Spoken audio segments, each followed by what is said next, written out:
tunasema kwamba msomi aliyeelimika ni yule ambaye anatumia elimu yake kuisaidia jamii inayomzunguka. Lakini msomi yule ambaye amesoma tu ni yule ambaye anatumia elimu yake kuikandamiza jamii.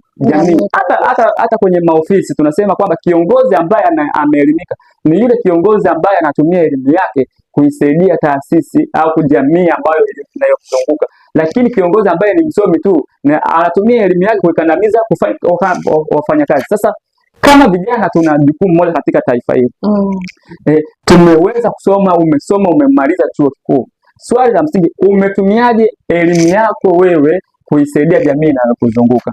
Kwa maana kwamba hiyo elimu uliyoipata katika chuo unaitumia namna gani mtaani uweze kutengenezea pesa, lakini uweze kuaddress challenge ambazo watu wanakutana nazo kwenye mazingira, kwenye maeneo yao ya makazi.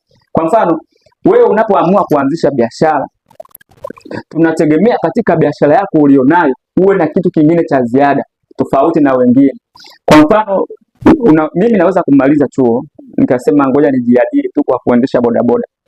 Sasa nikiendesha bodaboda lazima ni kwenye hiyo kazi yangu ya bodaboda nionyeshe kitu cha tofauti na mtu ambaye ni darasa la 7 ambaye anafanya kazi hiyo ya bodaboda. Sasa unakuta vijana wengi tunapo engage kwenye economic activities ambazo